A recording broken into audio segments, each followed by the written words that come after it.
Good day, camper and driver. Welcome to our channel, Camp and Drive Australia. Today we are going to Mutawintji National Park, about 130 k's north-east-ish of Broken Hill. It's our last full day in Broken Hill, and we have chosen to get out of that enormous city. So we're going to be on the road for 46 kilometers straight.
We've stopped to air down, and naturally I always put on my hat when we get this sort of sun, and it does appear that in my haste to leave camp I left my broad-brimmed hat back in the caravan.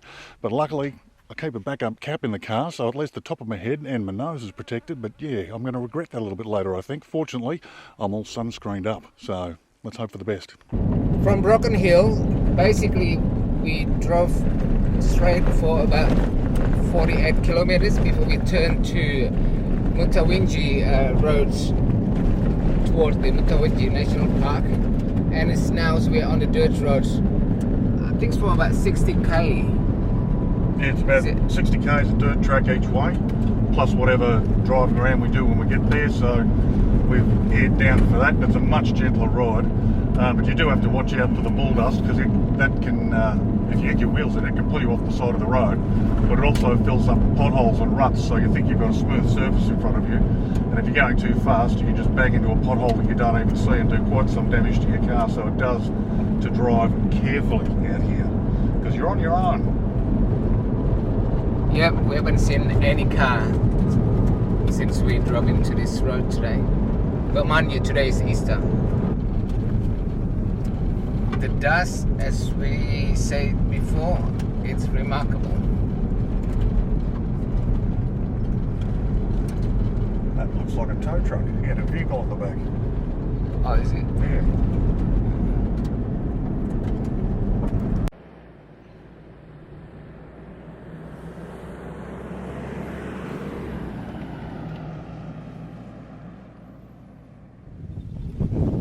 We're here at the Mutawintji Visitor Centre. This is not staffed, this visitor centre. There's just information for the park. So we're going to go and take a quick look at that and see where we can go and where we can't.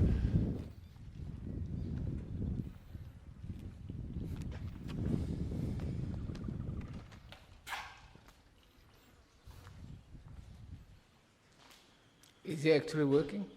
No, it's a book library. Oh, okay. There you go. So they convert An old fish into a library.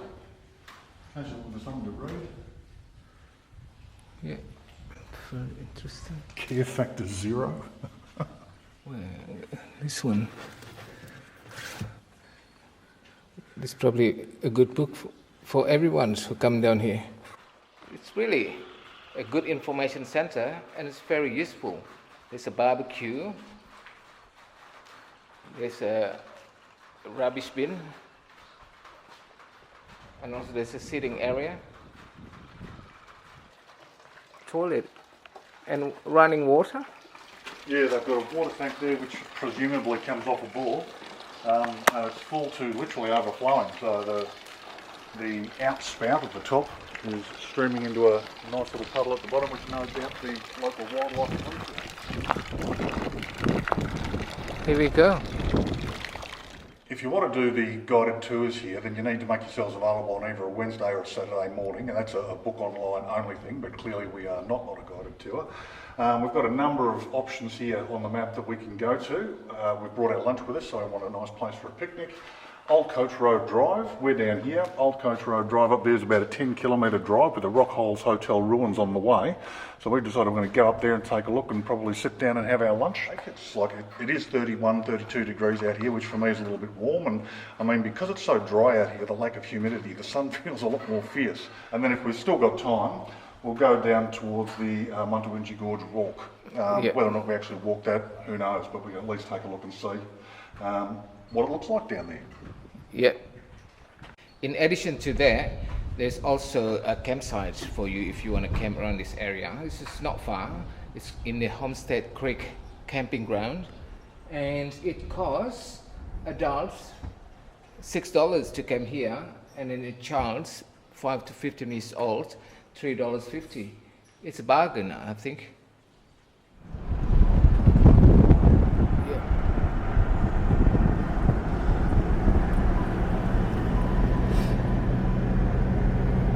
Definitely need a four-wheel drive, good four-wheel drive, to drive this track, which is Old Road track.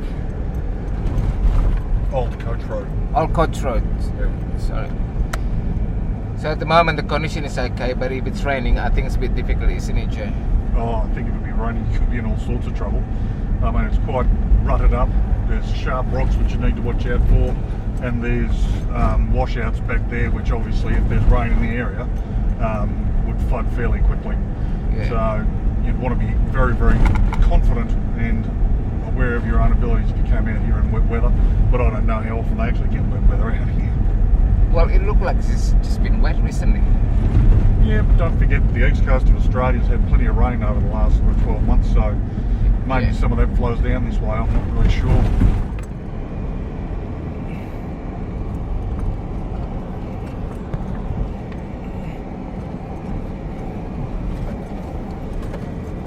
Some of these tracks, the hole's quite deep.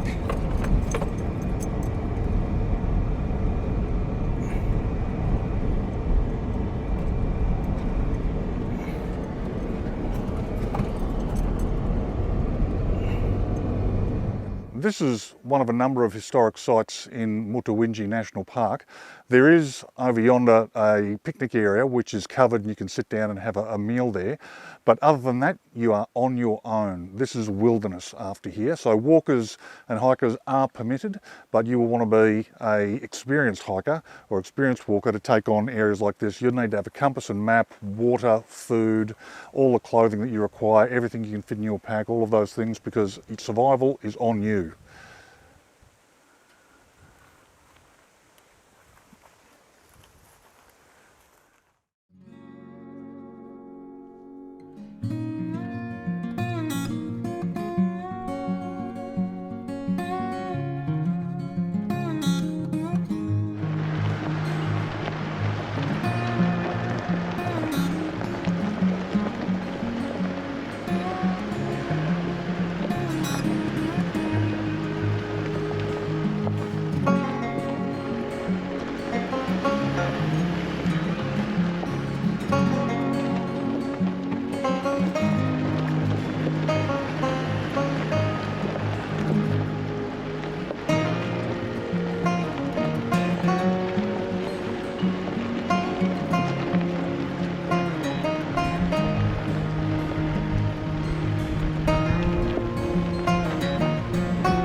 We are looking for a particular historical site. We thought we'd taken a wrong turn, so we've come down another track that showed up on our GPS and that at the very start looked like a decent track.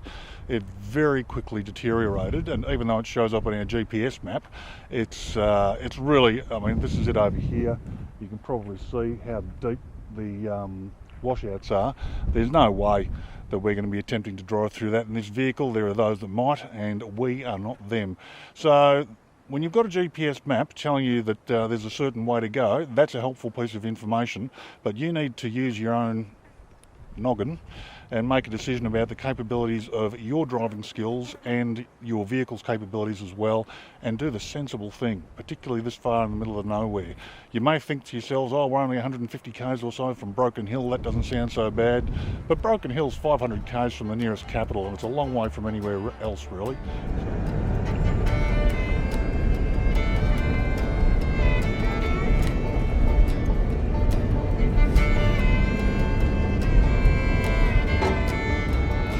So this is on the way to the Homestead.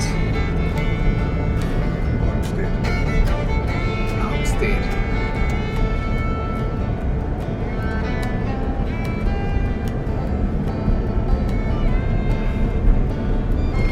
Set road close. So no Homestead for us either. We're not having much luck, are we? Yeah, I think it's the wet season still. Very good. Alright. Well, I think that means that we're going back to the first picnic area for lunch because I'm starving, mate. Yeah. That being said, the other gate that we were going to the top was locked and padlocked, and this one's the road was closed because it looks like it got washed off. Well, those. I'm happy I just got to drive on a bit of dirt, and even though the actual four-wheel drive track was short, it was fun. Yeah. So there's that, but yeah, it's a bit disappointing that that road is closed as well. Yeah. Because the other one, I wasn't sure if we just weren't looking in the right direction, but as far as I could tell from the map, we were heading in the right direction. That gate was just locked. Yeah, this old Coach Drive, that one. Yeah. I'm going along with this whole idea of reviewing the campsite because there's a picnic table in there and I've got lunch sitting around in here somewhere and I'm starving! Oh my god, look at me, I'm fading away. Yeah.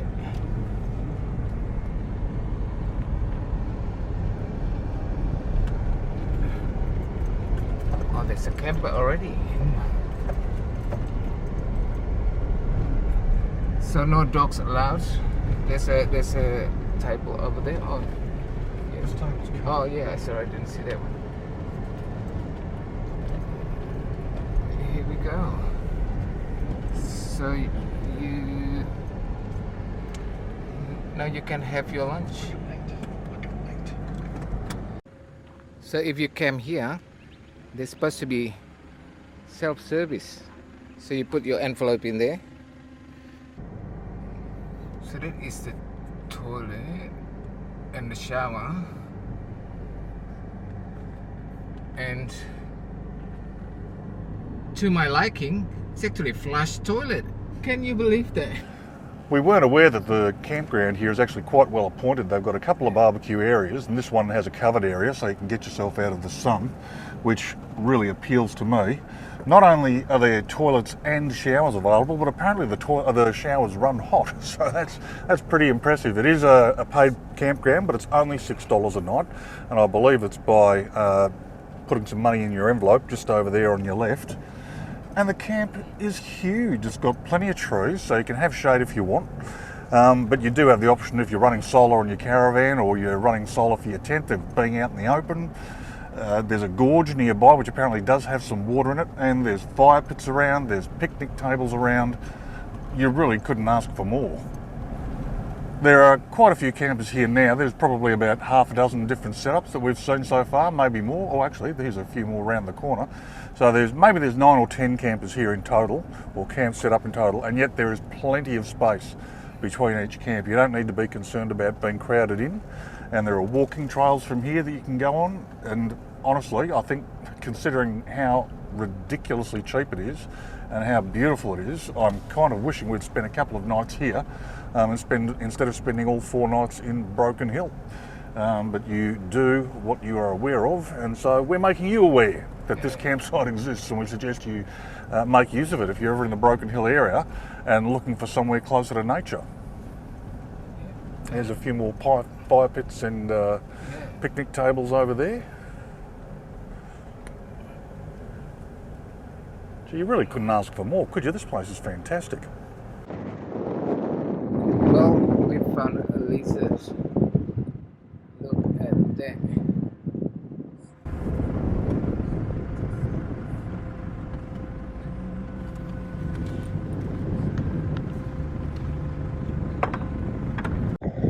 found this beauty in the middle of the road. I'm going to put it back in the bush because it might get splashed by other cars. There's a lot of cars before. Yeah, let him bask in safety. Yeah. Alright. Alright, baby.